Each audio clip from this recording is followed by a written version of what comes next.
Hello, welcome to another amazing video. If this is the first time coming across this channel and you like what happens here, then go ahead and click on that subscribe button. Also turn on your post notification bell so that you get notified whenever we post videos on this channel. On this channel, we do not promote hate speech, we do not promote violence, we only bring credible information that will benefit members of the public. I want to use this opportunity, I want to use this medium to appreciate YouTube for creating such an amazing avenue that helps us bring information, credible information to the members of the public. Now, I came across this video that caught my attention. I want us to watch it together. As you watch, do not forget to like and share. A controversial former governor of Kaduna State, Malam Nasir El-Rufai, says the relationship between President Bola Tinubu and the North has deteriorated less than 2 years into his administration, warning that he may be given the good luck Jonathan treatment ahead of the 2027 elections. El-Rufai made the statement in a post on his verified X handle yesterday titled 2027 Southwest Tinubu's Supporters Playing with Fire, Part 1. The former governor's comments came as the national chairman of the All Progressives Congress, Dr. Abdullahi Ganduje, yesterday urged Northerners nursing presidential ambitions in 2027 to bury the idea, insisting that Tinubu would serve his statutory 2 terms. El-Rufai had been attacking the ruling APC and the policies of the Tinubu government, even as political gladiators across party lines continued to mull the idea of floating a coalition capable of defeating APC. El-Rufai recalled that during the 2019 party primaries, he saw the way APC handled the primaries and wrote that if the party was not careful, it could go the way of the People's Democratic Party, which lost power after 16 years. He said he predicted that if APC did not return to its promised progressive path and ideology, but stayed obsessed with just winning elections at all costs, just like PDP, the ruling party could lose power at the federal level by 2031.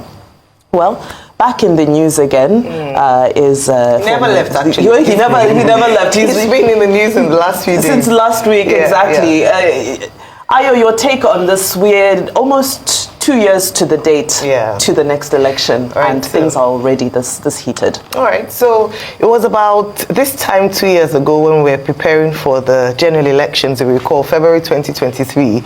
And then, of course, it was May 29, 2023 that this administration came into power formally. And let me go back to former governor of Kaduna State, who has had a lot to get off his chest in the last few days, especially through his ex-post. I think he's Nigeria's own Trump, has the opportunity to just speak a lot on his social media platforms. I think if I want to summarize his speech, which interestingly starts with an admonition from the Bible, that is that, what's the admonition now? That it's too early. I'll get there. I'll get the quote. It's just skipping my mind now.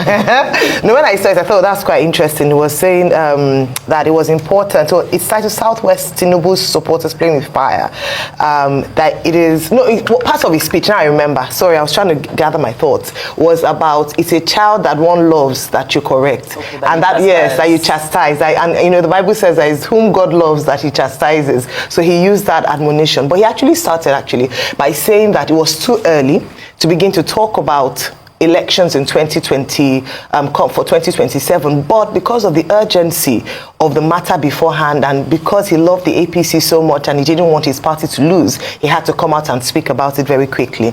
The summary my own summary of what he says is that don't take the North for granted. North is still the kingmaker. In fact, the last part of what I said, he actually used those words and said that the lesson that President Tinubu should learn from former President Jonathan is the fact that the same mistake that President Goodluck Jonathan made was that he took the North for granted. He thought that they were very powerful in the South, and by ignoring and offending the North, and I paraphrase that, he lost that election. And he doesn't want the same fate to befall President Bola Ahmed Tinubu, and then goes on to say a number of things. Now, is he correct with regards to not taking the North for granted? Perhaps, of course. I mean, in many countries around the world, there are stronghold regions. There are places where if you want to win an election, you have to be very intentional because of many factors, largely because of the population. And, you know, this, you can tie this with the call for creation of new states, because a lot of people have often said that it is, when we come to population mapping, it is skewed in favor of the North. But we cannot deny the fact that when we come to population, the North is important. And so that's what he was trying to drive home.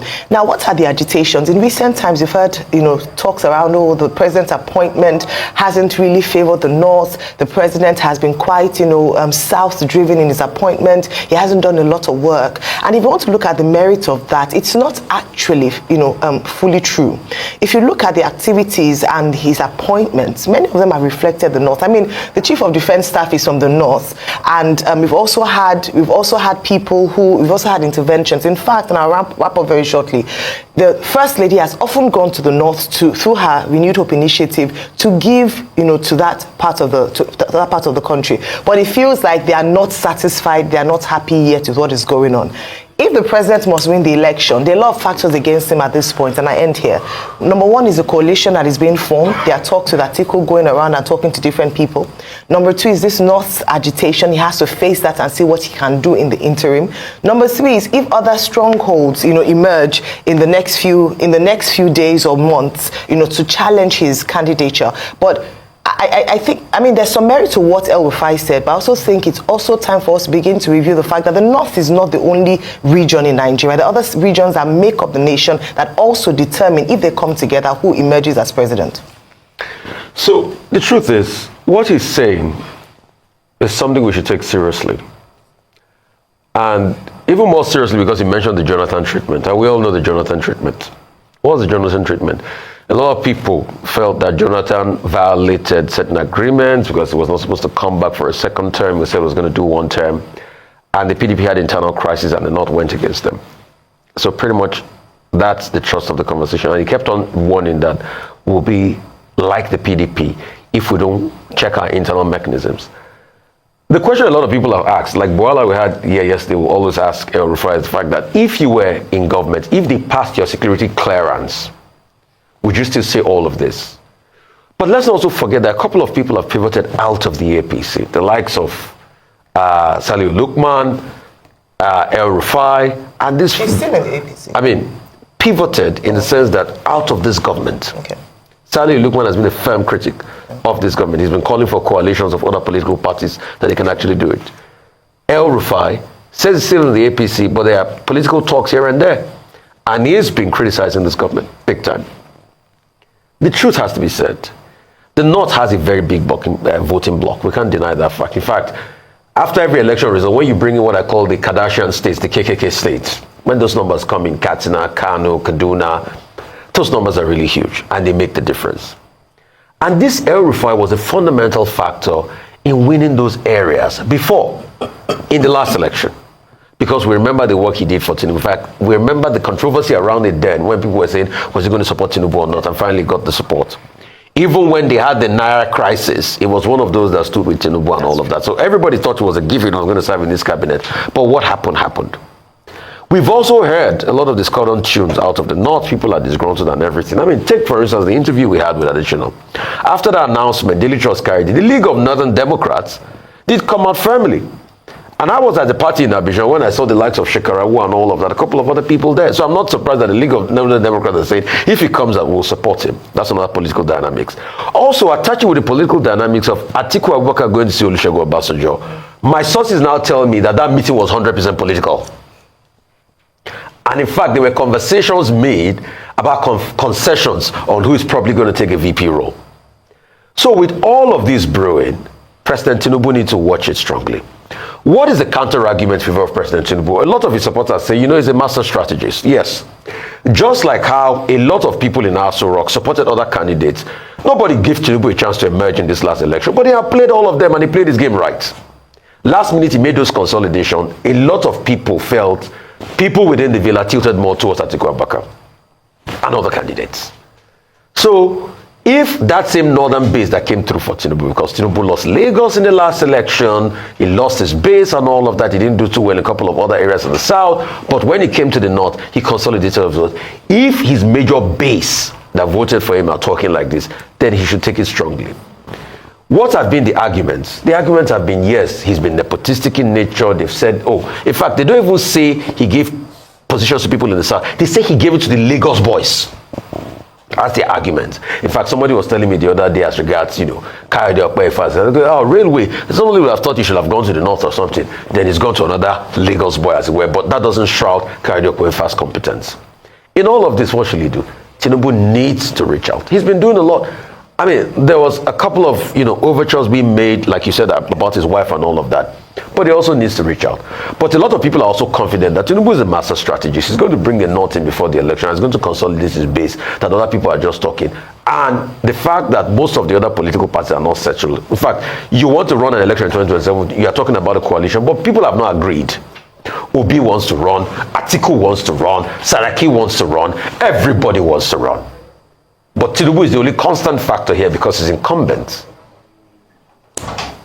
All right, there's so much to take away and to unpack, but very quickly, I'll just focus on the things that really stood out to me. And to me, one of the major talking points was the fact that the conversation around zoning, as much as, yes, we asked, both of these individuals affirmed that the zoning does need to stay in the south and it needs northern support. However, the spirit behind zoning is being deeply eroded.